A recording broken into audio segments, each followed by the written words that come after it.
Itu dugaan ulama.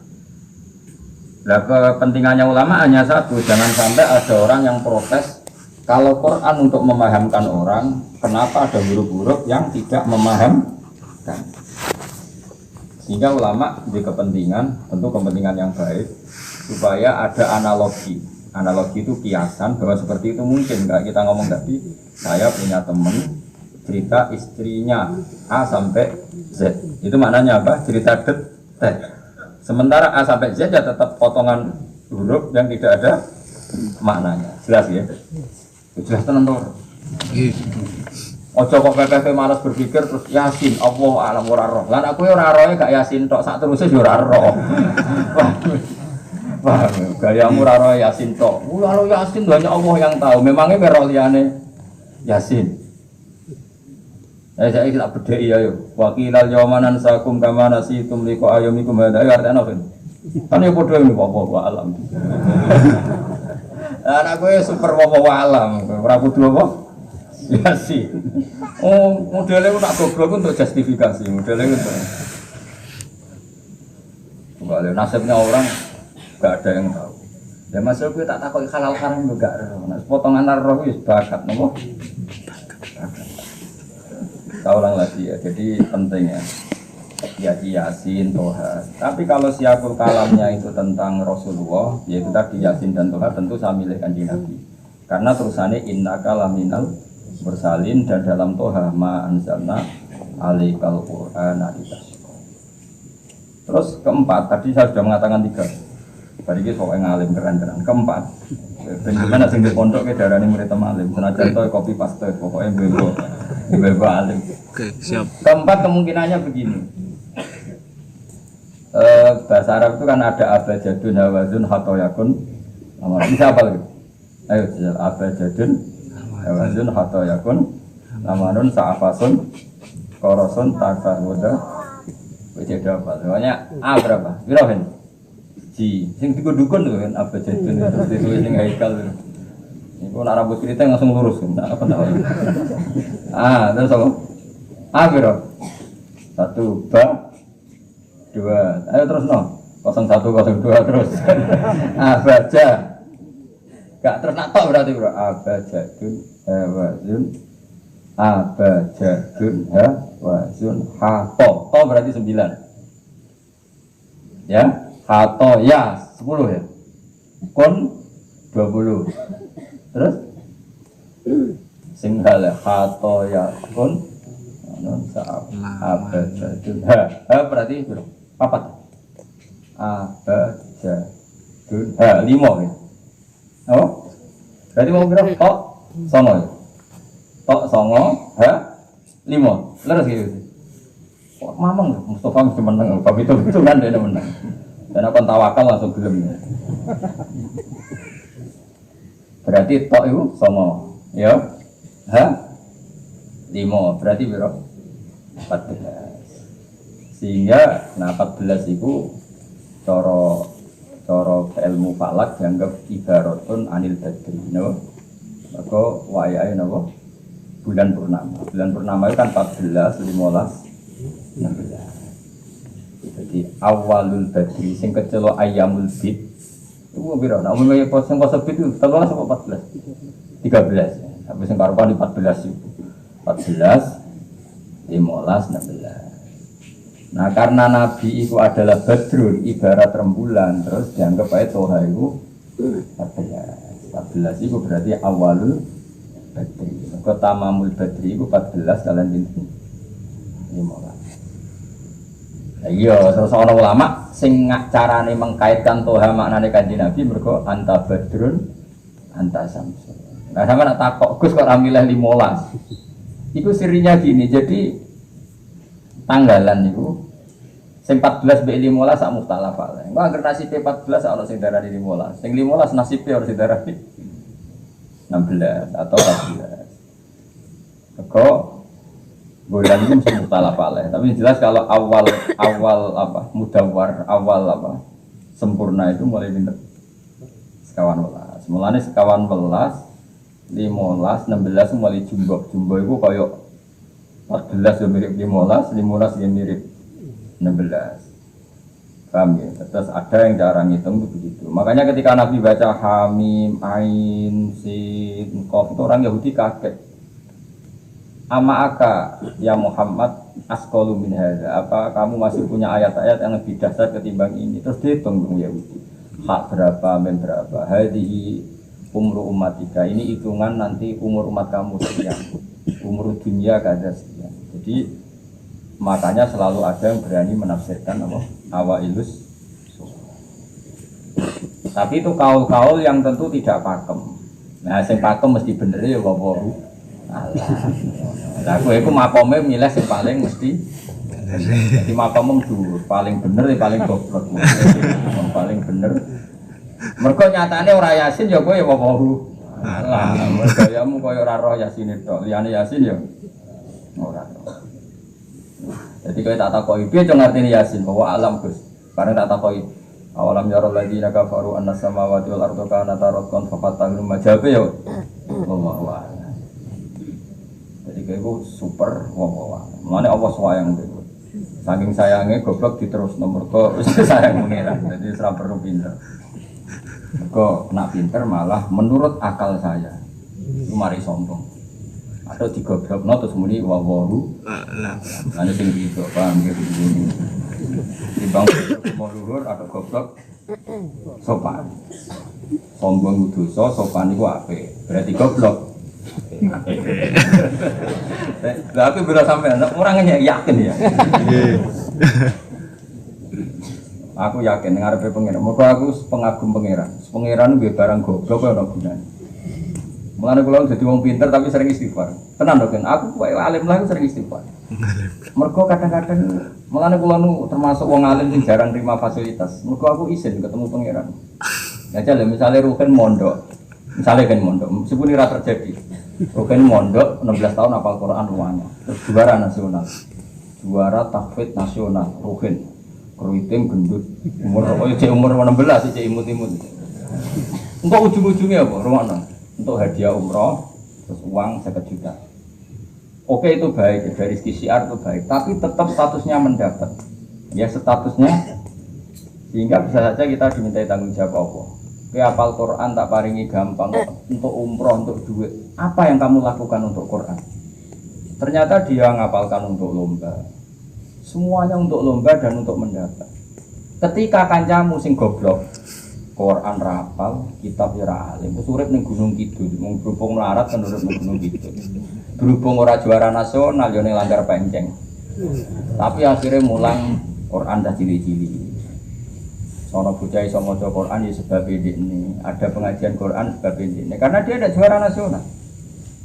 Sing iki goblok memberi. Kenapa? Sing iki pinter mendapat atau menteri.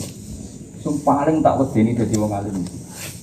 Banyak teman kita yang tidak alim uripnya pedalaman, akhirnya dia masjid, dia madrasah. Kita sing kecelok alim pinter pidato diundang untuk sanggup duit kas masjid. Lho kira rasa guyu, ngono kalau ngenyek dosa. Artinya aku malah jangan-jangan goblok kamu jarak gitu.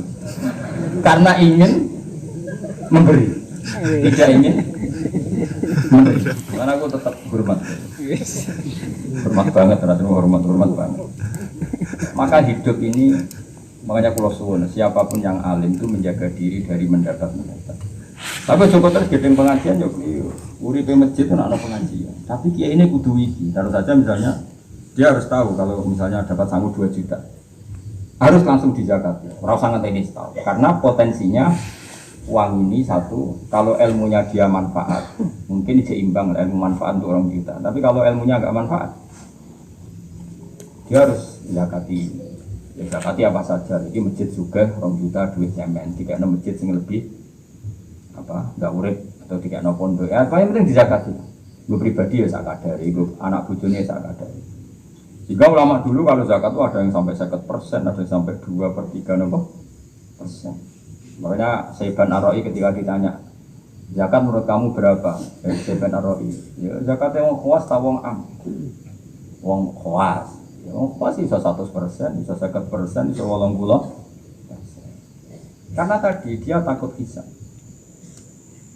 Umpama aku kenal sampean ngene iki kok ora krana ngaji Jalalain wedi hisab. Karena kalau kenal udah di luar ngaji paling ya. Misalnya aku di daerah santri enggak di luar ngaji. Paling kon mijeti, kon gowo tase. Ya sudah seperti itu, reputasinya semuanya kadun nafsi. Tapi kalau kenal seperti ini kenangannya kan saya ngajar Jalalain. Kowe mulang belajar. Semuanya tentang Quran, semuanya tentang ilmunya Allah. Sehingga sebaiknya kita ya kenal hanya gini-gini saja, ora usah akrab nemen mari ruwet. Jadi ulama dulu sampai seperti Mesir Dewi Imam Syafi'i itu sampai tak figura. Waditu annal khalqa ta'allamu hadzal ilma wa ma nusiba ilayya syai'un minhu. Sebagai riwayat harfun minhu. Saya suka kalau semua orang belajar ilmu saya, maksudnya ilmunya beliau tentang fikih. Tapi tidak satu pun dari ilmu itu dinisbatkan ke saya. Jadi intinya Imam Syafi'i ingin orang itu belajar halal haram, belajar caranya haid gimana, basuh haid itu piye, nak tolak piye, iddah piye. Kemudian nggak perlu kenal saya kata Imam Syafi'i. Karena dia yang diinginkan adalah semebare ilmu Allah Subhanahu. Orang terus dimana umat sakmene nak rombongan wali songo selisih piro. Iku mergawe jenenge apa? Tapi misalnya rana sing mergawe ya rana sing ziarah, jadi repot zaman akhir. Ya sudah seperti itu. Makanya kalau ini cerita ya, ulama itu orang paling tersiksa karena tadi kalau dia ngomong semuanya adalah wa a'lamu bi muradi bidzalik. Problemnya pertanyaan itu. Quran turun untuk memberi penjelasan. Lalu bagaimana kalau Quran sendiri tidak jelas, yaitu awailus suwar. Karena tersesa itu maka ulama memberi satu analogi, meskipun tidak yakin tapi bikin satu kiasan. Kira-kira maknanya seperti ini. Ya saya tadi punya tamu yang cerita jeleknya istrinya, cerita A sampai Z. A sampai Z itu nggak ada maknanya, tapi kamu tahu kan maknanya. Nggak ada maknanya, tapi kamu tahu maknanya. Maknanya apa? Detek. Paham ya? Nah orang Arab itu tahu. Andai kan kamu orang Arab hidup saat itu tahu. Quran itu begini, hamim. Dia tahu. Ha itu merujuk apa? Mem merujuk. Jelas ya? Tapi tetap saja kita tidak tahu yang semestinya. Sehingga kita tetap mendikan wawahu. Dan itu makom tertinggi. Itu makom sambil. Dan saya milih makom sing dek-dekan. Mulane nerangno mau iku makom dek napa? Sing makom dhuwur napa? Wah. Taman milih makom dhuwur tapi gak manfaat. Milih makom dek tapi napa? Manfaat. Kayak tawakal itu makom paling dhuwur. Tapi akhirnya nganggur lunak-lunak ning omah. Sing ora tawakal do mergawe duwe karyawan manfaat wong akeh. Ki milih ndi? Jadi kancaku, sajane ora tawakal. Angger gak ditoko ora nganggur dhewe. Cuma kan wong kiai ora ada alasan dadi nganggur, alasannya apa? Jelas. Mohon jadi jelas. Jadi ulama itu orang paling tersiksa dalam menganalisis seperti itu. Kalau bilang enggak memahamkan, padahal Quran sendiri motivasinya atau tujuannya memahamkan. Sementara kalau paham betul nyatanya Quran ada ayat mutasyabihat. Biasanya ini setengah-tengah ngerti polanya tapi tidak ngerti detailnya apa? Ngerti polanya tapi tidak ngerti detailnya. Yang enggak ngerti detailnya kita ngomong wallahu alam. Tapi kok ngerti polanya? Piye-piye Quran turun itu lil mubin, lil ibanah untuk memberi penjelasan. Kan enggak kebayang kalau memberi penjelasan kemudian Quran sendiri maknanya enggak jelas. Ini setengah-tengah. Piye-piye Quran walaqad yassarnal Qur'ana lidzikri fahal min muddakir. Sehingga ulama mulai dulu tetap ngendikan kalau maknanya Yasin Kanjeng Nabi mergo urutane ya urut tenan. Yasin ya Muhammad misalnya wal Qur'anil Hakim innaka ya Muhammad laminal kan sambung betul. Sambung kan? Coba Yasin ganti makna ya Muhammad. Wahai Muhammad demi Quran yang agung kamu adalah laminal mursalin. Sambung betul. Toha misalnya Toha ya Muhammad ma anzalna alaikal Qur'ana litasqa. Sambung betul. Makanya mulai dulu ulama berani sholatullah salamullah ala toha rasulillah sholatullah salamullah ala yasin habibillah. Sekarang kamu pakai makna sing makomnya sampean tadi makom wallahu a'lam. Berarti gini sholatullah ala toha ala wallahu a'lam. Sholatullah salamullah ala wallahu a'lam. Loh kok sawangane kok kemilah goblok mau malah pinter. Apa ramilah wis dadi. Nah ya makanya kita warai. Jadi tidak semua ulama cara pandang seperti itu. Jadi di setengah-tengah. Ya nopo? Tengah-tengah. Jadi detailnya wallahu alam, tapi tetap kita tahu pola. Nilai caranya ngerti gimana? Saya Nawawi Banten ngikuti guru-gurunya, termasuk cara pandang gitu. Kenapa kita ngartikan Toha ya Muhammad? Anggap aja tok tadi berapa? 9 ya? Ya 5. Itu sudah awal Lailatul Qadri karena bulan mulai ser itu tanggal 14. Nah, kan kok takok, kenapa enggak tanggal 15? Nabi Dewi itu yang ngalami dari 14, 5 sehingga ada awalun nubuwah, ada tamamun nubuwah. Sehingga kita ngambil dari 4. Ya itu kan ya sambung terus gampang. Tapi ojo terus nak ngono terus Yasin nek gue hitungi kabeh ngambak baca tunjuk keliru ya seperti itu pun kita butuh sanad. Saya ulang lagi seperti itu pun kita butuh apa? Sanad dan sanad saya sampai para guru-guru kita sebagian itu memang mengartikan Yasin itu Muhammad kayak tadi sholatullah salamullah ala toha Rasulillah sholatullah salamullah ala Yasin Habibillah. Coba kalau sampean apa? Enggak bermaknani kanjeng Nabi. Tak jadi sholatullah salamullah ala toha ala wallahu alam. Barang wa alam bersifati Rasulillah kan aneh. Jadi utusannya Allah itu wonge wallahu alam. Kasus gak? Oh kasus. Oh kriminal besar penjara tenan. Jelas ya? Jelas ya? Nah, jelas pinter. Soalnya ngaji yang pinter. Seseorang sama enggak terus pinter, no? Nah inti dari cerita Yasin itu begini, Allah menceritakan pada kekasihnya yaitu kanjeng Nabi Muhammad SAW bahwa di antara metode dakwah itu kirim utusan. Ya saya ulang lagi. Dulu Rasul itu di ibu kota gitu ya. Rasul semua itu yang Rasul betul. Rasul itu ada dua, ada Rasul yang diutus Allah langsung, ya jadinya Rasulullah. Kenapa? Ada Rasul delegasi kayak sini Mursalun yang di surat Yasin itu Rasul Isa. Jadi tidak langsung dapat mandat dari Allah tapi dari Nabi Isa. Yang Isa ini namanya Rasulullah, siapa?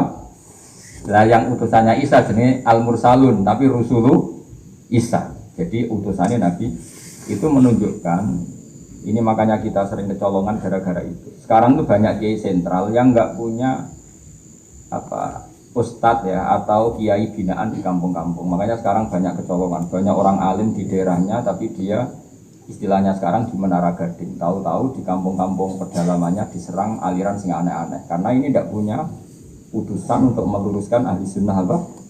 Harusnya enggak seperti itu. Jadi ada Rasul sentral, ada yang didelegasikan ke kampung-kampung tertinggal. Anggap aja niru Nabi Sinten Isa.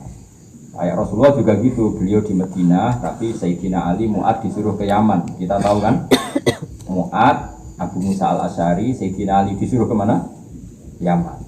Dan semuanya dapat tugas apa? Basyiru wala tunaffiru. Apa? Basyir apa? Yassiru wala tu'assiru, basyiru wala tunaffiru. Jong nak dakwah gawe gampang aja gawe angel. Saiki dakwah kan gawe angel. Apa nerangno ilmu kok ana podium regane 3 juta. Kon sistemnya tak 3 juta. Lha nerangno ilmu ra jelas manfaate kok akeh biayane. Aku mulang jalalannya 200.000 bontek ora acara bengi. Oh ilmu juga gampang, apa kalau ilmu cek repot. Tapi ra nyindir, biasa wae kira tak tersinggung. Apa nerangno ae. Lho tapi nek niati siar ki monggo, tapi aja niati ngaji ora kasil. Niati ngaji wis ngene iki, to ngaji wis. Saya berkali-kali ngaji ya seperti ini. Karena ajarannya apa? Yasiru wala tu'asiru. Gawe gampang. Gawe gampang nerangnone ya gampang, kitope ya gampang. Masyarakat itu kayak gampang, yang penting orang dosa, yang penting buat apa? Rian kaji Nabi pengaji kadang sahabat di jadul turu nama masjid. Kadang Nabi nak kesuwen, mbek ngenteni ya turu. Apa penyantar mbek selawatan kok dinyak kubu sebelah? Mana ada dalilnya kalau sebelum sholat pujian? Ditakoki hadisnya malah repot kabeh. Tapi nak ana wong muni Nabi ku ora dinteni sahabat ning masjid ku keliru. Dhisik sahabat do ngenteni Nabi. Tapi aku ora roh, iku pujian ta ora ya ora roh. Aku ora direkamane. Lagi ternyata takut ada hadisnya enggak. Padahal nak ono hadisnya ya ora iso maca. Iku tuwenang yang pede ta kok subhanallah zaman akhir kapan. Yang jelas sahabat itu ngenteni. Nah gara-gara ngenteni itu keturun. Rai-rai ngene iki tak ngenteni kan keturun. Mulane nek ditakok, dongane iku ngaji apa? Dongane ngaji bismika Allahumma ahya bismika wa. Iku dongane ngaji. Ora sing protes kok dongane tiyang turu Pak ya lek yo nak ngaji iku. Nek takoki dongane ngaji yo bismika Allahumma ahya wa bismika wa. Mergo ngaji. Tapi ini kisah nyata, ono wong alim mubalek ngomong ngono protes. Pak Yai, saya ini orang alim, banyak apal hadis. Gimana? Tidur pengajian itu sunnah. Wah, kaget ini, wah, orang alim tenan. Orang alim tenan, orang kocok pulau, saya protes ini kocok pulau. Ya tak warai ini saya ini pinter. Protes. Kenapa kok sunnah? Kata Pak Kiai, pengajian itu pertamanan surga. Di mana-mana pertamanan bikin orang ngantuk. Wah, Kiai nak merasakan pengajian, datanglah ke pertamanan surga. Di mana-mana orang di pertamanan itu ngantuk, ngantuk. Makanya anggap saja yang tidur itu, ya di pertamanan saja. Tapi orang untuk ilmu jenenge turu. Jadi mengenai pulau itu jadi kiai gus legawat ini. Sing ngrungokno yo monggo, sing turu yo monggo santai mau. Ilmuku cukup untuk menganalisis itu. Ilmu saya cukup untuk menganalisis itu. Kalau terang malih. Jadi Rasul itu semuanya di pusat kota. Makanya ada ya, semua Rasul itu di pusat kota. Ora oleh nabi kok wong desa. Tapi desa-desa ini dikirimkan santri-santrinya. Hingga kita kenal misalnya Sunan Bonang punya utusan Kalijogo. Kalijogo dakwah daerah Seragen, Boyolali sampai Jogja menawa. Aku ora rotok Jogja tenan ora, tapi Darwan tok Solo 3, Boyolali, Seragen. Tapi menawa itu Jogja kan. Terus Mbak Sunan Bonang punya murid Mbak Soleh yang sampai Sarang. Itu mulai dulu gitu. Sehingga saya termasuk orang yang bapak saya kandung itu hidupnya itu paling 2 kilo dari makamnya banyak Sunan Ampel, Mbak Ibrahim Asmoro. Ya Sunan Ampel itu ketua Wali Songo, itu punya bapak itu di daerahnya bapak saya. Namanya Ibrahim Asmoro. Nah, bahasa Arabnya As-Samarqandi. Terus ini punya bapak namanya Jumadil Kubro, itu di Mojokerto. Karena logikanya tadi, ketika dari mana itu Thailand atau Jempo itu ke Thailand apa yang mana? Apa Kamboja? Kamboja. Aku jadi rapati Kamboja. Kok roh, nah itu Kamboja, ya roh ya. Mau Jempo lah. Ya kalau nggak Kamboja ya Thailand. Atau kubu sebelah. Itu angel teman redaksi ini. Daerah sebelah maksudnya daerah sebelah. Angel orang ngomong sufi angel. Mergo kowe wis terjustifikasi penting itu nek ora paham muni wa alam. Kacau. Gayane sopan tapi itu pelemparan tanggung jawab. Nah, dugaannya para sejarawan, saya termasuk yakin yang versi ini kan beberapa sejarawan itu kan macam-macam. Ono sing nulis buku profesi, biasanya rapati paham. Umpamanya nulis buku profesi bentuk royalti. Ono sing kiai alim paham sejarah tapi mau nulis wedi ra ikhlas. Biasane nulis itu untuk golek duit. Ono sing ora nulis ya ora paham koyo kowe, penting seneng kiai. Iku makome ya dhuwur. Ora penting seneng kiai. Nah, keyakinannya banyak kiai itu Sunan Ampel itu lahirnya di Cempa. Jadi di bawah Ketuban itu sudah ada sama beberapa ibu putri Cempa. Karena Tuban itu pelabuhan kan dulu kan nggak ada akses kecuali apa? Pelabuhan. Maka turun di Tuban ya di desanya bapak saya. Makanya keluarga besar saya itu ya masih keren lah secara silsilah. Nah, maksudnya intisab ya, entah intisab gen maupun intisab nopo belajar. Intisab ada dua, ada gen, ada apa? Belajar. Nah, sama intisab nasab maupun intisab sabab ini penting saya utarakan. Hingga orang yang tidak nasab pun untuk baru kayak Nabi Muhammad Shallallahu Alaihi Wasallam. Jadi karena kulu nasabin wasababin mengkotiun yaumal kiamah illa nasabi wasabab.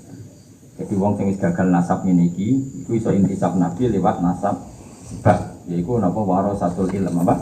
Warasatul ilm. Jadi gue sekali ra alim wis taqabbal wa minamikum taqabbal ya karim. Habib ora, ye ora, Gus ora, alim ora, sapa? Muhibbin, pecinta, penggemar.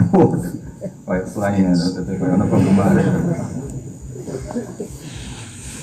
Nah, karena bapaknya Ibrahim Asmoro-Kondi itu wali itu kan ya orang alim. Makanya dia ke Mojokerto. Karena tradisinya wali itu ngikuti Nabi, syaratnya Nabi dakwah itu di pusat kota. Zaman itu pusat kota Nusantara kan Mojokerto karena di situ ada apa? Majapahit. Jadi secara logika masuk akal kalau Mbah Jumadil Kubro itu makomnya di Mojokerto karena untuk mencari pusat kota. Paham ya? Jadi ini saya setuju dengan versi itu karena coro hitungan-hitungan alim itu masuk akal. Paham no? Singgah di Tuban karena pelabuhan, milih Mojokerto karena pusat kota. Karena semua nabi itu hitung hiro, umal kuro, waman haulah. Nah kemudian para nabi ini karena sentral di daerahnya, beliau untuk ke pelosok-pelosok kirim utusan. Itu arsalna ilaihimus. Nah utusan minimal 2 karena biar ada temannya. Ono konco ngrumpi, konco rembukan. Nah dewean kan repot. Nah 2 ini kemudian ditambahkan 1 fa'azazna bisa. Terus sunnah keempat biasanya dalam proses dakwah itu dibenci banyak masyarakat. Kemudian Allah selalu bikin 1-2 orang yang mau iman dari kampung situ. Ya, dalam konteks ini Habib Anas ya disebut wajah min aqsal madinati rasulullah. Nah, jadi polanya Allah ini akan terulang terus. Kalau kamu di dakwah di desa binaan maka yang nolak banyak, tapi selalu ada 1-2 yang menerima kamu. Nah ini yang awal 1-2 menerima kamu, insya Allah awal dari kebaikan segalanya. Asal kamu sadar. Dan itu harus dilatih. Dimulainya dari mana? Ya dakwah ilallah walillah. Tapi kalau motifnya sudah uang, akhirnya kita repot. Daerah ini prospek karena ngerti HE kiai. Daerah ini kira prospek orang-orang HE. Akhirnya sing ora prospek ku domek sugihan diri ritual sing kejawen sing cara zahir sirik dijauhi para kiai. Bareng diserang kubu sebelah kene bengok. Nah kelakuan kok ngono iku apa-apa, paham ya? Jadi kita ini sudah salah kaprah. Jadi dakwah ini daerah prospek dan ekonomi maksudnya. Tapi ora gelem dakwah ning daerah Cina. Lho kalau enggak ada cerita niki demi napa demi kebenaran kalau enggak. Di Pasuruan itu ada desa namanya Cowek. Itu dulu bapak ke sana itu pakai truk power. Truk power. Itu kampung situ riyen abangan. Saat ini termasuk menjadi kampung terbanyak hafidnya. Terbanyak hafidnya. Itu sekarang saya teruskan sudah jadi kampung yang maju. Itu hafid terbanyak termasuk terbanyak itu di situ. Itu dulu bapak ke situ truk power. Nah, truk power iso munggah. Sama singkat kecilnya dijak ke sana. Terus sekarang yang dulu dibina bapak saya sudah dibutuh. Sekarang saya teruskan. Saya masih dakwah di sana. Kadang ngejuan ke sana. Terus keren. Mulane kula nganti saiki ya ora perlu tak ceritakan. Saya masih punya desa binaan di Kalimantan di beberapa daerah itu santrinya ngaji di saya tak bina. Karena tadi ada yang di sentral, misalnya saya di Jogja ini namanya sentral. Kemudian ada yang dikirimkan ke desa-desa baru. Ya. Dan itu cukup delegasi karena kalau kiainya induk ikut nguyur neng kono kok terus kayaknya kosong kadang tuh wayoan tok ora binaan ya ora apa-apa halal tapi kadang tuh binane ra kasil tapi wayoe kasil ya wong akeh ya sing macam-macam ora usah protes kok nang protes ustaz juga manusia jawabnya mau ngono ustaz juga manusia. Intinya itu menjadi inspirasi Rasulullah kemudian bikin dakwah tadi. Makanya Rasulullah ketika sugeng, Nabi jelaskan pada akhirnya di mana? Medina kan. Anggap saja Medina itu ya Umayyah Qura. Tentu Umayyah Qura pertama itu Mekah. Terus kampung kedua Nabi itu di Medina. Saya beri contoh ya. Attab bin Usaid diutus di, ada yang baca Asid, diutus di Mekah. Ali, Abu Musa al-Asy'ari, kemudian siapa tadi? Mu'ad, itu diutus kemana? Yaman. Terus beberapa sahabat diutus ke Ethiopia, ke Habasyah. Itu malah banyak sekali, termasuk Sayyidina Utsman. Banyak, paling banyak itu yang delegasi kemana? Habasyah. Tapi ada yang cerita itu pasnya enggak Ethiopia. Sekarang sudah jadi negara sendiri, Eritrea atau apa namanya. Tapi yang masih wilayah apa? Ethiopia. Sekarang ada kampung yang jan dulu sahabat di situ, namanya kalau nggak salah Eritrea. Tapi ya daerahnya mana? Ethiopia. Terus ada beberapa sahabat yang zaman itu sudah ke Syam, Syria, ke pokoknya Syam, Syria, Lebanon, Jordan, Palestina. Jadi dulu Nabi itu nggak berhenti mengirimkan delegasi. Dan rumah tenan gitu. Dan delegasi ini Nabi kalau ditanya, lalu bima danakti ya Rasulullah.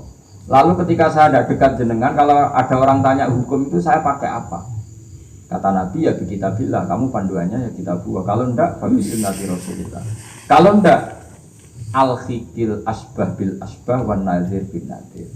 Ya mirip-miripkan lah, yang mirip ya mirip, yang mirip ya mirip. Sehingga Imam Suyuti itu punya kitab namanya Al-Asbah wan Nazir. Jadi cari kemiripannya. Apa? Misalnya begini, ruang tenan. Hukum itu kan mesti ada master. Ya kalau kamu menjadi pakar fikih itu hukum itu mesti ada master. Master ini kemudian menelurkan furu'. Nah furu' ini kalau dalam fikih disebut hadal hukmu mufarra'un ala kadza. Hukum ini dicabangkan mengikuti indukan ini. Misalnya begini, ruang awas tak latih hal fikih. Ini kan sawal-sawal kan sudah mangan tuh. Nah wingi Ramadan goblok kan alasannya ramangan. Senajan to ya alasannya aslinya ya asli cuma kan dia alasan apa? Sawal kan semangat. Ruang ya. Misalnya hukum begini. Tak warai. Kok ketara ke pinter ta ora? Muga aku cek berharap ke pinter. Ana wong iku jimak bojone ning wulan Ramadan. Rino. Napa? Rino. Hukumnya piye? Jimak bojo ning Ramadan hukumnya batal ora? Batal. Pinter separuh. Kemudian jimak bojo ning wulan Ramadan itu hukumannya berat. Itu kafarohnya selain qadha harus merdekakan budak atau puasa 2 bulan berturut-turut. Kalau ndak memberi makan orang 60 orang miskin, satu miskin itu orang satu mut. Pokoknya berat hukumannya. Disebut tidak kubur. Lalu menurut Imam Syafi'i, pelanggaran dengan sanksi seberat itu adalah hanya untuk jima. Sehingga kalau kamu batal lewat makan, ya tidak kena hukuman seberat itu karena makan tidak jima ya tidak makan. Cara cangkem elek wis suwe bah nek jima ra makan ra jima. Cara cangkem elek. Mergo jima dianggap terlalu seru, meskipun halal dianggap seru. Cek kurang ajar ya poso-poso batal demi jima bojone. Ya tentu iki contoh bojo elek wis ora kepikiran. Kowe coba bayangno mosok lho Gus, ngempet sedina ra kowe bojo elek dadi ra bayangno. Kowe kok coba bayangno ambek awakmu to. Iki bayangno iku wong Arab mangane daging ki mangane mendoan. Mendoan tempe apa tahu bacem yo. Tahu susur terus apa? Jadah terong yo mesti ana kok. Ora iso dicikasno. Wis mangane mendoan bojone elek yo ora ngarah kecelakaan ngono. Iki bayangno wong Arab mangane daging bojone. Wes sak Mustofa kusuk lah cara wong Arab sing kuwi bangir. Wes ora iso ngempet tak jamin. Posisi gelem halal. Jadi ki coba yang awakmu dhewe sing mangane napa? Mendoan, tahu susur, jadah. Iku ora sereten sak apik. Kula pertama mangan jadah iku kaget. Kula niku kan rada kiai. Rada kiai iku nak mangan niku golek sing gampang. Bar jadah tak pangan kelet kabeh bingung. Saya ning Jogja kulino, tapi dhisik ora kulino mangan yang seperti itu. Itu saiki kulino. Alhamdulillah ora tau kelelegen. Pertama kelelegen. Aneh. Daerah kula kan nopo? Aneh. Pomene jenenge jadah kok elek. Kira ta maknane jadah? Jenenge tok sing elek, rasane enak. Maksudnya jadah ketan sing enak ora kok terusno. Oh, musuh zaman hoax kan bahaya nek diterangno. Terus ana tenan iki tak latih alim ya, mergo ilmu barokah.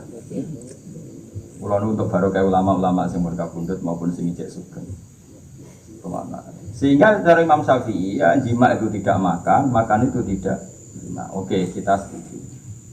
Karena jima itu dianggap terlalu serem. Napa? Ya serem tuh misalnya ngene, kowe mertamu gone rugen, terus mangan segone kan normal, terus pamit. Kan nyelek kamar aku jima bojoku. Kurang ajar ta, tamu ngene kurang ajar ta. Ya kurang ajar. Tapi cara pikiran Imam Malik, ini madzhab Maliki. Kenapa hukumannya seberat itu? Kenapa hukumannya seberat itu? Karena hadku hormati Ramadan min ghairi udhrin syar'iyyan. Melecehkan Ramadan, tidak menghormati harkat Ramadan dengan tanpa uzur yang sah. Sehingga kalau kamu makan mie atau makan sate atau makan jadah tanpa uzur syar'i, tanpa sakit, maka hukumannya sama. Karena dianggap melecehkan Ramadan tanpa uzur syar'i. Imam Malik cara berpikir, memangnya jima bojo statusnya haram kan tidak zina. Jima bojo status halal apa haram? Halal, bedanya apa dengan makan? Kejima lebih mangan bedanya apa dalam hukum halalnya? Sama kan? Kenapa hukumannya berat padahal jima itu halal? Karena hakku hurmati Ramadan min ghairi udhrin syar'iyyan, merusak kehormatan Ramadan tanpa udzur syara' sehingga dihukum seberat itu. Kalau gitu tidak harus jima, makan ya sama, rokokan ya sama, apa saja sama. Paham ya? Ya sudah seperti itu, namanya al-hikin nazir bin nazir wal asbah bil asbah. Maka menjadi lazim dalam hukum fikih ketika sesuatu disebut itu mewakili yang lain yang semakna disebut kias. Saiki wong malah gregak ana sunah Nabi keliru. Sunahnya mana? Sunah bahmu. Zaman Nabi Sugeng wis ana kias. Justru Nabi menyuruh kita pakai kias karena sunnah itu tidak cukup. Kenapa tidak cukup? Karena Nabi yang pernah dilakukan Nabi tentu jumlahnya terbatas. Mau tidak mau dalam hukum terkini kita pakai kias. Saya jadi orang oleh kias kudu sunnah. Maka untuk melawan seperti itu sih kudu cangkem elek gemelan. Tapi cangkem elek kerape ulama kok cangkem elek. Malah tak wakil lo kuwe sing wis pantes cangkem elek.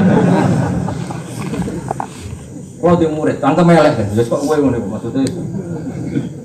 Ditakoki, gimana hukumnya salaman setelah sholat? Oh enggak ada tuntunannya, bid'ah. Jare sing sitok kubus sebelah mau carane.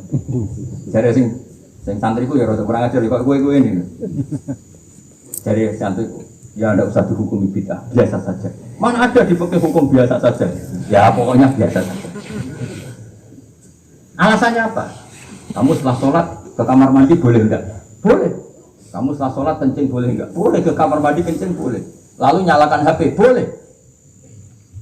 Nah, kenapa kalau salaman enggak boleh? Bedanya apa dengan nyalakan HP? Waduh cangkem elek. Iya cerita cangkem elek. Maksudnya itu akhirnya satu-satu yo satu-satu. Lah kula sebagai kecelok wong alim do takok aku dua-duanya takok. Cara jenengan sepundi? Padha nganggure. Lah kok saged ning dinggon argumentasi hukum kok ketemu pangeran debat ben pangeran sing mutus. Karena ngene iku sepadha lucune.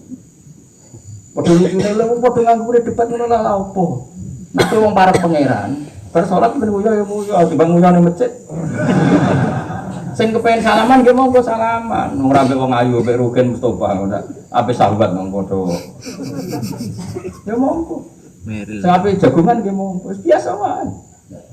Sementing nak bersolat bersalam wis aja salat meneh. Engko salat bak dia. Jadi dulu Nabi malah nak bersolat mesti omong-omongan. Mergo kesunatane memisah salat fardu dan salat sunnah. Maka lakukan sesuatu. Di antaranya merubah tempat duduk atau ngendikan. Jadi dulu itu enggak terikat. Nah, iya, mau itu jenenge kias. Kalau kamu bersolat, boleh enggak kamu setelah sholat nyalakan HP? Ya boleh. Boleh enggak setelah sholat SMS orang? Ya boleh. Kok enggak dihukumi bid'ah? Kenapa salaman tok yang tersangka? Nah itu kias. Tapi kalau terus mendingin berhubung sama-sama enggak ada dalilnya, milih yang enggak salaman. Tepaan pinggirnya kira cocok. Tapi ada ngono jujur. Ya ngene enak cocok salaman, ora cocok ora usah. Malah angel meneh kan hukum ngono kan. Tapi susahnya apa sih kita tidak ngomong seperti itu? Sing salaman yo keben ini alam demokrasi. Sing ra salaman yo ya biasa wae. Wong bar salat itu perintah pangeran eling pangeran. Ya bisa. Ana sing eling pangeran liwat salaman, ketemu wong mukmin. Ana sing carane eling pangeran nunduk wilu terus maca tasbih. Ana sing nganggo tasbih bid'ah, nganggo driji. Ya monggo sementing aja misoi wong. Susah ya apa sih? Waras sidik maksudnya ilmiah sidik. Nah sekarang saya tak bedai, saya ini mazhab Maliki apa Hambali, apa Syafi'i, mau ada bedaan mau. Maka terus diputuskan kalau nggak ada sunnah Rasul maka al-hikin nazir bin nazir, hukum sing mirip-mirip. Sekarang begini misalnya contohnya, saya berkali-kali cerita, ini anekdot tapi nyata. Ada seorang alumni penggaweane nabuk ibu dulu. Nabuk itu kan dengan tangan. Nabuk dalam bahasa Jawa dengan tangan kan. Barang dia ini dilapuri karena jogeman nabuk ibu dulu. Gang Rongulan bojone Ruhin lapor aku, Gus ane mboten nabuki, nyadui. Bareng Ruhin tak jawab, "Hen, kok cek nyadui piye?" Dari sing haram nabuki, Gus. Saiki tak leh nyadui. Terus aku muni ngene, "Ya aja nyadui." Gang Rongulan bojone lapor, sakniki ngidoni. Hanya karena terjebak tekstual, apa? Tekstual. Berhubung naboi tidak nyadui, kalau naboi haram nyadui mesti haram, itu terjebak apa? Tekstual. Coba kalau dia waras sedikit, makna haram naboi itu menyakiti. Saya ulang lagi, makna haram naboi itu maka nyadui juga sama, ngidoni juga sama, ngemberno nganti utang-utang tonggo yo sama, karena itu sakit loh perempuan utang-utang. Pemilihan di cerdas ngono, terus kita koi sunnah rasulnya mana? Baru saya. Ya malah nak pangeran ngendikan wong tua mau salah takul lahuma uffin. Jangan katakan hus, terus dia mending jancuk bapak. Loh, kok meni jancuk? Kan tidak uffin. Waras orang wong semene. Kowe semene ora lho. Maka sebetulnya zaman Nabi itu sudah ngendikan al-bikin nazir benar. Sehingga kalau orang tua haram dikatakan hus, maknanya haram bisa itu yang maknanya sejenis maka sah. Jadi mulai dulu kias itu ada, meskipun ya tentu jangan kebablasan. Yang tanpa ilmu itu kias yang kebablasan. Maka ini penting sekali ngaji. Nah, para delegasinya Rasulullah dulu dibekali gitu. Sayyidina Ali ditanya terus kaidahnya yasiru wala tu'asiru basiru wala tunafiru. Bikin mudah, bikin ceria, jangan bikin susah. Bikin gembira, jangan bikin susah. Mulane kalau ngaji seneng guyon. Perkara ini kowe sumpek ning omah, rai-raimu serai sumpek. Lah wis sumpek ning nggon ngaji, disumpekno bisa. Kan sumpek dobel. Stres malah ngel-ngel Allah. Jadi tidak guyon ae dan rileks, lali utang sejenak, no. Mergo nak dawuh Nabi jelas basiru beri berita gembira. Soalnya toko ngaji rafamlah swarga, soalnya kayak berita gembira. Buat tenan ora sok mben kok. Catokane sok mben. Ya agak tenan, aku ikhlas ya tenan. Mulane cara iki kuno nak ngakali. Yo kowe ngaji be aku mesti swarga, asal ikhlas. Ana tambahane ana asal ikhlas banget. Jadi saya ulang lagi ya, kias itu nggak bisa dihindari karena yang dialami Nabi itu hanya jumlahnya terbatas. Lalu sahabat tahu ini hukum ini ikut partai ini partai ini tahu karena al-hikin nazir bin nazir wal albah bil asbah. Ini Imam Suyuti ngarang kitab al asbah wan nazir. Jadi cari mirip-miripnya. Misalnya gini, tak beri contoh. Aku sholat kan ya, Allahu Akbar. Kemudian ada setengah upo, bukan sampai satu, titik, tilik terus kelek. Itu kecelok makan apa kecelok keuntal? Yo, cilik kelek. Kecelok makan apa kecelok keuntal? Keuntal. Maka potensi tidak batal itu tinggi. Tapi nak upo sitok ning tangan mbok jupo. Wis salat maksudnya, terus mbok lebokno. Iku keuntal apa mangan? Mangan.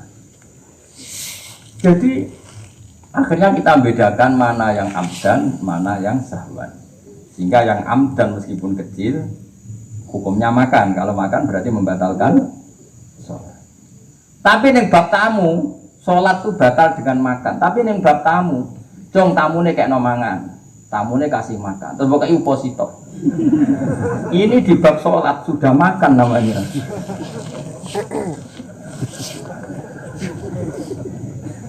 Paham ya? Neng bab sholat, sing darani mangan batal sak upo apa kudu sak piring? Sak upo. Nah neng bab nyugoi tamu, sak piring apa sak upo? Sak piring. Sama-sama istilahnya makan, tapi orang akan tahu konteksnya. Makanya dibutuhkan kontekstualis muktadul hal, bukan sekedar teks. Nah sekarang orang malah mau didorong supaya terlalu tekstual, ya tidak bisa. Apa ngajak goblok bareng? Lah nak nuruti bid'ah apa ngaji bid'ah mana ada Nabi lu tafsir Jalalain. Wong Jalalain ora ngono. HP Nabi ora tau nganggo HP. Pemene wi anan tambah ora tau. Partai, zaman Nabi apa ono partai ngendi? Sesuai tak takon, lha kowe salat kok ning Indonesia, Nabi ora tau lho salat ning Indonesia.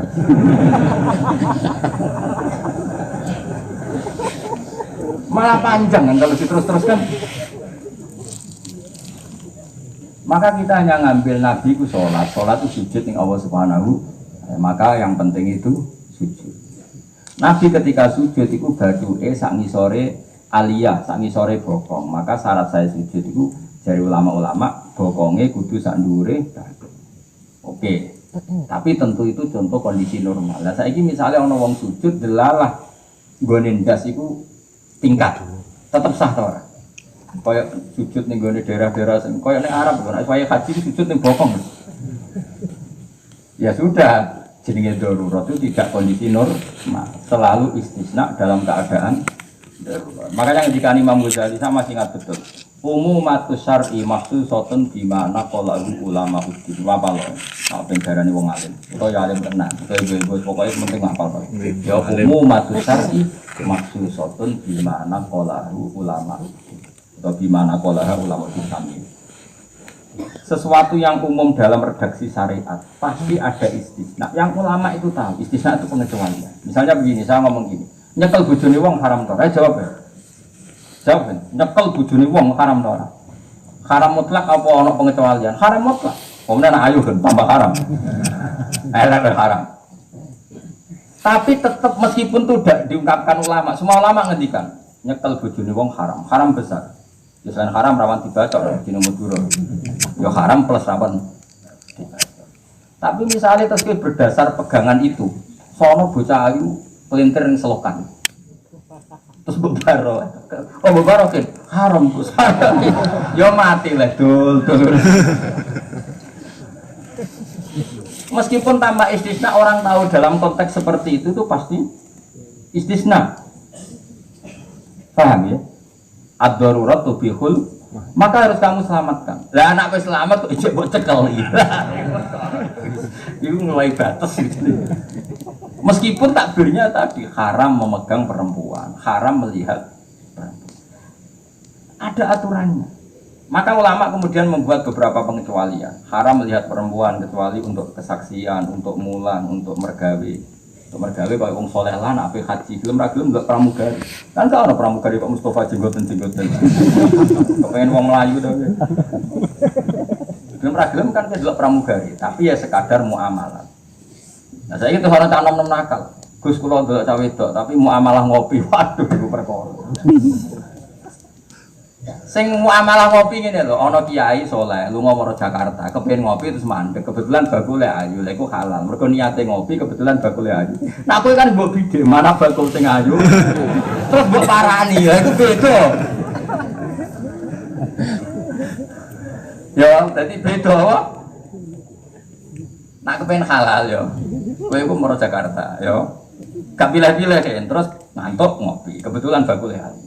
Terus ngopi sak kadari, umumnya ngopi 10 menit ya tetap 10. Nah, itu insya Allah halal.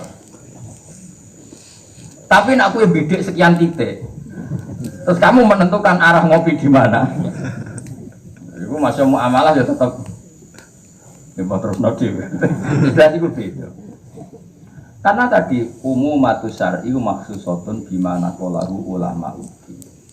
Jadi meskipun takbir itu umum, misalnya gini. Misalnya ini contoh gampang. Siapa saja yang membunuh orang mukmin, maka dia masuk neraka selama-lama. Bunuh orang mukmin. Redaksinya wa may yaqtul mu'mina muta'ammidan fajazahu jahannamu khalidan fiha. Lalu ada eksekutor kisos. Saya ulang lagi, eksekutor kisos. Misalnya Ruhin bunuh Mustafa yang amdan. Kan kena hukum kisos. Kemudian eksekutor ini bunuh Ruhin. Ini masuk ayat itu enggak? Enggak kan, karena dia bunuhnya karena tugas.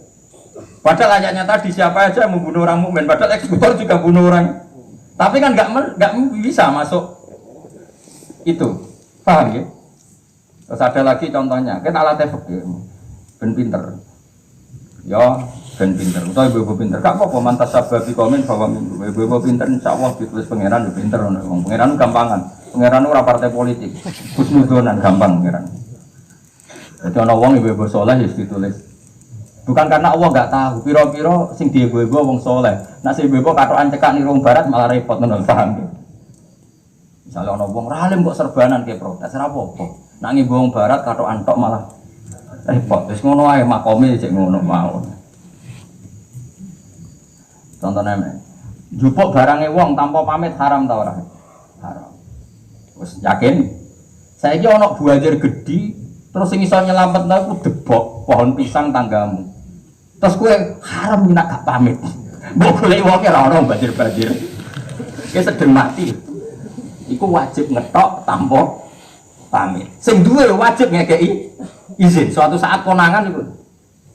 Nah nek nuruti fikih ya kudu izin. Nah tapi hukum ini iki maksusah ditertentukan dalam kondisi normal. Nak kondisi ra normal langsung kowe ngetok wit mau terus mbok nggo ngelangi. Iku halal tanpa izin. Nah kecuali ngene buta sitok mumpung untuk izin ngetok 5. Sing 5 ben sing duwe kuwapok. Yo kurang ajar lah dulu. Maka kemudian ulama menyusulkan kaidah ad-darurat tubihul mahdzur. Dalam keadaan tertentu ini. Nah, artinya gini, nggak bisa. Sidik-sidik sunnah Rasul ora bisa karena yang pernah dilakukan Nabi jumlahnya terbatas. Maka al-hikin nazir bin nazir. Yang mirip-mirip ini disamakan mirip-mirip ini. Yang mirip-mirip ini disamakan mirip. Makanya, nah kemudian ada hal-hal yang kita tidak pernah tahu persisnya. Kayak kasus tadi, orang jima istrinya di Ramadan. Cara pikiran Imam Malik, illatul hukmi adalah hadku hormati Ramadan biwiri uzrin syar'iyyin. Maka makan sama minum. Cara pikiran Syafi'i yang tidak kalau jima ya jima saja, jangan yang lain. Oke, setuju ndi? Ono pikiran rodok beling, pikirannya wong Hanafi.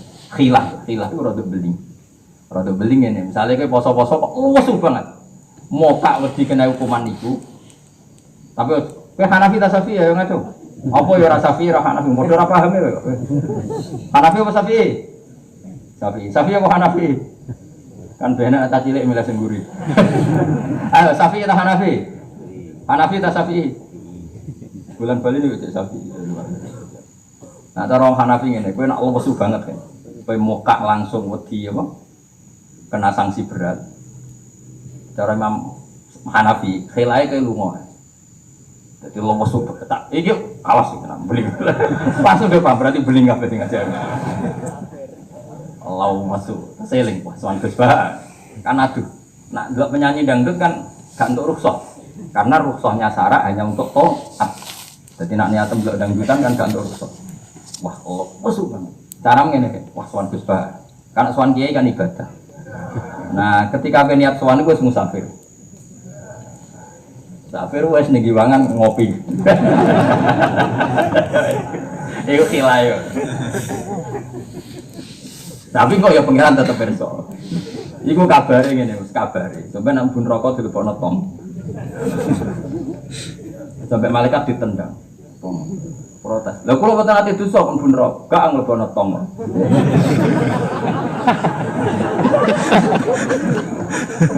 Dadi kok adu khilaf-khilan mbek malaikat. Jadi nak sing ra khilaf ya tapi ya masuk akal dari Abu Hanifah wis ngene enak kepeksane kepeksa ke lesu. Kan sebetulnya syariat itu gampang, nak lesu banget sampai membahayakan fisik. Gak perlu malah kan kalau statusnya pamangkana mingkum waridon awala safar dengan vonis juga kalau kamu tidak makan pingsan misalnya cukup sudah beli buka. Paham ya? Syariat itu luas. Makanya saya ulang-ulang lagi umumatus syar'i maksusun gimana qolalu ulama uddin. Meskipun nas itu umum, ulama tahu catatan-catatannya, aturan. Jelas ya. Jadi saya mohon sekali, makanya anak kitab namanya Al-Asbah wan Nadir. Jadi misalnya Nabi melakukan sesuatu, kita cari mirip-miripnya. Jadi misalnya Nabi kirim utusan ke Yaman, berarti Nabi di sentral Jawa, kemudian kirim delegasi ke kampung-kampung terpindah. Ya kamu jangan harus Yaman. Misalnya di sini bisa Sragen, Boyolali, Jogja, Rembang, apa saja. Tidak harus Yaman, jadi ngambil sunnahnya bukan Yaman. Aku saiki kok misalnya di Indonesia kirim utusan yang Yaman, yo kalah alim lek dul. Nek ana saya itu Umar Hafid orang alim-alim apa mau kirim utusan. Jare niru Nabi dulu ya dakwahe kirim utusan yang Yaman. Mbahmu ngono, ngarwan Yaman saiki malah gudange ulama. Saya Abdul Haddad wong Yaman, saya Umar Hafid wong apa mbok dakwahi kiai pesolatan. Apa mbok ulang primbon. Lah nek nuruti sunah Rasul zaman iku tugasnya ning ndi? Sembrono. Mesti Yaman zaman itu maknane nyuwun sewu daerah tertinggal zaman Nabi. Lah saiki wis dari pusat Islam. Jadi saiki Yamane diganti koyok moro dakwah ning daerah tertentu. Ora kok Yaman sing saiki. Iku jenenge Al-Hikin Nazir. Ya. Kaji Nabi dikandani pangeran, ini loh mat, kena jadi Nabi, sesuai Mekah atau Madinah, tapi ada delegasi di beberapa daerah niru peristiwa Nabi Isa. Itu jenis wadrib lahum matalan ashabal qaryah. Paham ya? Pokoknya yakinan be paham. Seneng aku di murid pinter-pinter. Muni paham. Nyenengno guru ku ibadah. Tapi nak kira paham muni paham bodoh niku dosa. Jadi ganjarane sitok nyenengno guru, dosane sitok bodoh. Tapi tetap berarti ke ganjaran itu ditulis 10. Elek ditulis sitok, berarti berarti songo. Ya kan al hasanatu bi asri amsaliyah, berarti piro? 10. Bodoh ini ditulis sitok, berarti cek piro? Cek berarti. Ini hadis loh, hampir oleh bantah. Ya, pokoknya agar manja bil hasanati falahu asyru amsaliyah, wa manja bi sayyiati fala yujza illa misal. Itu Qur'ane ngoten, hadisnya jelas. Nah, apik ditulis pinten? 10. Iku wae 10 minimal kan. Nak tepaan malam api banget ila sapimi atidin ila ataben kasiro dilipatkan 700 sampai ila ataben apa? Kasiro. Mun kula terusno. Aat taqifu ana ta ngalap sapa ingsun. Fil hamzatani tetenggam loro min rumah takotkan. Maksudnya iso tasir iso tahdir. Fi angdar tahum bahwa te atas istifham di mana arti kan maknane nabi. Min dunihi saking liyane Allah. Wirihi tegese liyane Allah. Aku ngalap alihatan. Mosok aku iku mbok kongkon ngangkat alihatan ing pengiran. Asnaman tegese pira-pira pengiran. Sing iyurik nilamun ngersakno ning ingsun sapa Ar-Rahmanu Allah sing Rahman bidurin kelan bahak ya latuhne mongko ora nyemugeno aning sang ingsun apa syafatum syafate asna. Masa saya disuruh menyembah berhala yang kalau Allah murka sama saya berhala itu tidak bisa berbuat apa-apa karena memang tidak bisa apa-apa. Podo-podo nyembah ya zat yang bisa melakukan apa saja yaitu namung Allah Subhanahu wa ta'ala. Allah tikang za'amtumuha kang nyangka sira kabeh ing aliyah wa sangka sian ing manfaat. Padahal gak ada manfaatnya sama sekali berhala-berhala. Wala yung gitu lan ora iso nyelametno sapa para berhala ning ingsun. Oke wala yung gitu sifatu aliyah sifati lafat aliyah. Ini saat temen ingsun izan nalikane nyembah berhala. In abad tu tegese lamun nyembah ingsun kaya wa ing liyane Allah.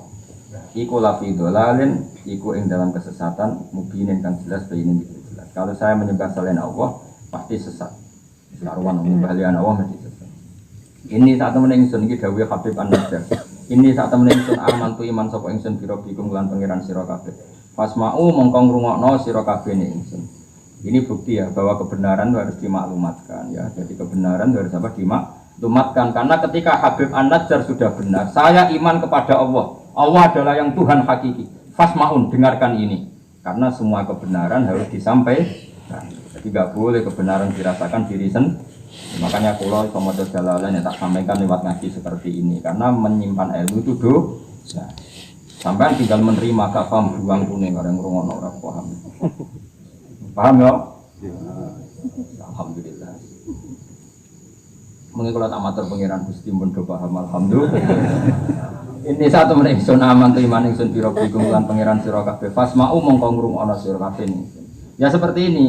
Ayat ini kan tentang orang Antokia, tapi kita bisa meniru bahwa kebenaran harus disampaikan meskipun di depan orang yang kadang belum menerima. Ini kaum ini kan belum menerima, ya betul.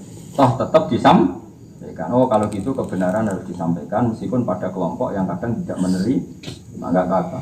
Keputusan apapun pasti ada kelompok yang tidak menerima. Itu sekunane ku, makanya biasa wae, ora usah serius. Untuknya, ya ada yang menerima, ada yang tidak. Ya biasa wae. Ono sing darani kowe bodoh, sing darani pinter, sing nganggep pinter, nganggep ae bener, sing darani bodoh kok. Ngono gampang kan. Utawa kowe nak tawaduk sing darani goblok iku bener, sing darani kok pinter. Kowe milih ndi? Wis wong nganggur, mikir ngono iku wong nganggur. Mestinya wong lu pikirane namung setunggal diridani Allah napa mbok. Mane laten, urip nang dunya mung sitok, nang golek ridane Allah sepurane iku wae sing mbok pikir. Lah opo kowe mikir liya-liyane. Pikir nih kemana? Misalnya kalau ngaji, tapi pikir untuk ridhani Allah Ta'ala serang sama mikir santri roha'i guru itu roha'i itu orang untuk ridhani Allah selesai kenapa? Kok repot, dunia repot masih di dunia pangeran, kok mikir ridhani manusia, pusing mikir ridhani apa? pangeran warido kamat lubi napa warido kamat lubi. Soale mengane dungane ulama-ulama dhisik lakal hamdulillah radita walakal hamdu badar kita walakal hamdu hatta tarda. Ini bolak-balik bisa mawon manane ya Allah. Kula suwun jenengan ridho teng kula. Segala puji bagi Engkau hatta tarda sampai jenengan ridho teng kula. Walakal hamdu badar ridho walakal hamdu hatta tarda. Pokoke ini wonten orientasi ulama ini. Makanya dawuh Sayyidina Umar, dawuh ulama-ulama wong sing kepengin ora mati sul khotimah kon maca napa tiap pagi nang raditu billahi wa bil islami dina wa bi Muhammadin nabiyyu wa rasulullah. Jadi setiap hari kita memperbarui perjanjian ya Allah saya sudah puas Engkau sebagai Tuhan. Saya puas sepuas-puasnya bahwa Engkau yang sebagai Tuhan. Kalau yang jadi Tuhan tidak selain Engkau wah kacau jadi. Sehingga orang itu terbiasa ridho ya Allah. Untuk rezeki ini ya senang ditakdir sujud ya senang sehingga kita ketika sujud itu luar biasa karena itu kenangan terbaik kita di akhirat. Rumang samu kenangan terbaik di akhirat kowe dadi pengamat. Sampeyan disoting ning akhirat kowe omong terus. Kowe takoki pangeran, "Kenapa kene dunya omong terus padahal dunya sing ngatur aku?" Gak iso jawab. Tapi nek kowe disoting pangeran zaman ning dunya sujud. Wah, keren, apa? Keren. Kenapa kowe sujud ra ngarep pangeran takok ngono? Mergo wis adune manusa ini napa sujud. Maka kenangan terbaik kita di dunia adalah apa? Makanya Rasulullah kalau mau sujud sampai ngendikan hatta takuna sajdatu khairan minad dunya wa ma fiha. Pada akhirnya nanti kamu ngakui bahwa satu sujud lebih baik ketimbang dunia dan karena itu identitas kita, status kita. Sujud adalah identitas kita, status kita. Makanya kenangan terbaik kita di dunia adalah pernah apa? Sujud. Ya sudah itu saja. Yang lain-lain itu variasi. Bahkan kita cari makan supaya kuat sujud. Boleh konco ngaji semakin yang sujud sama Allah banyak. Ini apa? Sujud ma'at sajidin. Kita cari komunitas yang sama-sama sujud. Ini saat temen ingsun aman tu iman ingsun biro pitunggulan pangeran sira kabeh pas mau mongko ngrungokno sira kabeh ingsun ismal. Tegese ngrungokno sira kabeh kauli ing ngucap ingsun. Zaman iku faro jamu. Mongko padha ngantemi watu sapa ngakehu ing Habib An-Najjar fama mongko kabundut sapa Habib An-Najjar. Ila dindawono lagu maring Habib An-Najjar inda mauti nalikane kabundut Habib pas kabundut malah sama Allah didhawuhi udkhulil jannah. Udkhul mlebu sira al jannata ing swarga. Nak tengene yasinan langsung qila udkhulil jannah. Wa qila lan didhawono pengene dakhala manjing sapa Habib An-Najjar ing jannah hayan ing zaman urip. Jadi zaman sugeng wis langsung dilebokno swarga. Ini keistimewaan. Jadi tidak ada proses mati langsung apa? Dimasukkan apa? Swarga. Tapi qila ya. Qila itu tidak valid. Yang valid ya qila lahu inda mauti. Tentu umumnya yang mati dulu baru masuk surga. Qala dawuh sapa Habib An-Najjar ya harbu tambihin de huruf tambah laita kaum menawa kaum sunya alamu ngerti sapa kaum. Ketika sudah meninggal dan beliau masuk swarga, iku cek berharap mestinya kaum saya tahu bahwa kebaikan seperti ini ganjarannya swarga dan mereka tidak lagi kafir. Intinya apa? Orang soleh itu tidak boleh berhenti berharap kaumnya akan jauh lebih baik. Habib An-Najjar wis kabundut masih berharap kaumnya baik mengakui kebenaran sampai ijek ngendikan ya laita qaumi ya lah. Itu kayak apa? Sekarang enggak banyak dai ijek urip padha uripe putus asa. Gak kena dikandani. Iki ora ono niku zaman wong saleh-saleh dhisik ora ono. Dakwah itu tanpa akhir, tanpa putus asa. Habib An-Najjar wis kabundut ijek berharap ya laita qaumi ya lamun bima ghafara li rabbi wa ja'alani minal mukramin. Maksudnya ngene iki kaumku kudu roh bahwa balasan kebaikan adalah masuk surga, kemudian mereka menjadi iman. Intinya berharap itu tidak ada selesainya. Tapi itu ditiru Kanjeng Nabi ketika Abu Jahal kafir berharap, kalaupun Abu Jahal kafir ya Allah saya berharap anak putune. Abu Lahab kalaupun kafir kalau berharap anak putune. Akhirnya Allah nyembadani Abu Jahal punya anak Ikrimah akhirnya Islam ya. Abu Lahab punya anak Jarrah akhirnya Islam. Banyak tokoh-tokoh kafir yang akhirnya masuk Islam anak-anaknya. Mereka enggak berhenti berharap.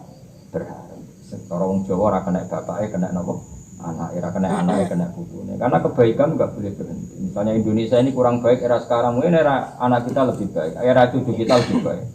Orang malah Indonesia bukan bubar bi, malah bingung kabeh. Kayak santri aku aja berharap anak sampean ra alim mungkin anaknya tambah alim, puture aja kok bapak ra alim pomene anake. Ya iso wae. Anake sampean luwih alim. Lu kathah kan. Ayo sing mondok-mondok ning ngapal Al-Qur'an bapake aja sampe hafal. Kuwi ku anake udah hafal Quran, bapake teko kok ngarep, padahal jus amae ra hafal. Anake diwisuda hafid ayo. Yang sekarang udah jadi dosen di UGM, di UI banyak bapake ra sekolah SD. Anake udah jadi dosen, lebih baik apa enggak? Yang sekarang numpak Alphard bapake dhisik numpak apa saja.